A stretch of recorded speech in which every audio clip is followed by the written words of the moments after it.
going on? Is that something you can tell us? Is that for me or Dr. Menzel? That's for you. Yeah, so obviously, as you well understand, that I maintain an intelligence unit within the Scottsdale Police Department, and we look at open source media and social media related to Tuesday night's activities.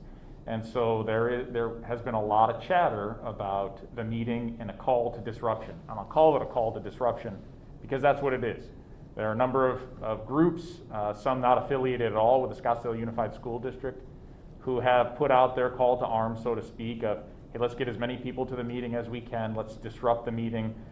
Some comments about let's make it a Vail-style meeting where we take over the meeting. And so, yeah, there is a lot of chatter out there about disrupting the meeting and disrupting the orderly conduct of the meeting with board members.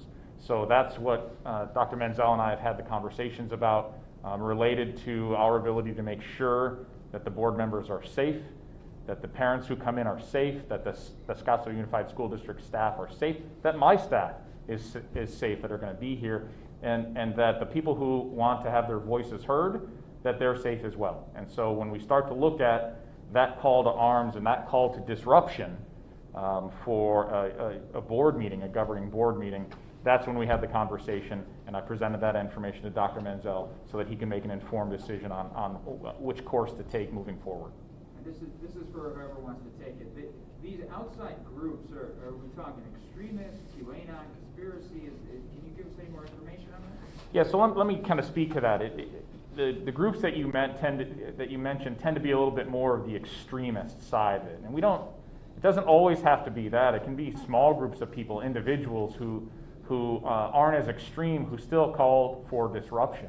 And so that's really what we're looking at. And if you look at what's been going on around the state and around the country, and we had this on Tuesday night, there are groups and individuals who are now going around from school board meeting to school board meeting to school board meeting in the valley and in the state, with the goal of disrupting, with the goal of, as Dr. Menzel talked about, providing false information or a false narrative to whip the crowd into a frenzy. And those are the groups that we're looking at. I'll even back up, groups and individuals that have made comments of let's get to the meeting, let's get as many people as we can get there, and let's disrupt the meeting. Last one specifically for you, Dr. Menzel. Look, parents are always gonna, it's a tale as old as time, they're always gonna know better than school, right? Like, that's the back and forth. But the things you rattled off, especially now, you called it politically charged, you're talking masks, vaccines, critical race theory. If you were to design a playbook for the disruption that the officer was just talking about, those would all be that. So I'm just curious to get your feeling. Have you ever seen something like this in your career when it comes to the dynamic here, and how do you feel about that? Not as elevated as this. So I've seen a number of controversial issues. This is my 19th year as a superintendent, most of which, of course, was in Michigan. And so this is different, I think in large part because of the pandemic. I think people are frustrated, they're tired. There's been all sorts of information. We hear one thing in August, it's something different in October. The story keeps changing, and so people don't even know what to believe. It's also in a political environment that was highly charged around the 2020 election. You have a lot of different moving parts and pieces. As a school district, I think one of our opportunities here is to teach our students and our young people how to have civil conversation around differences of opinion and ideas.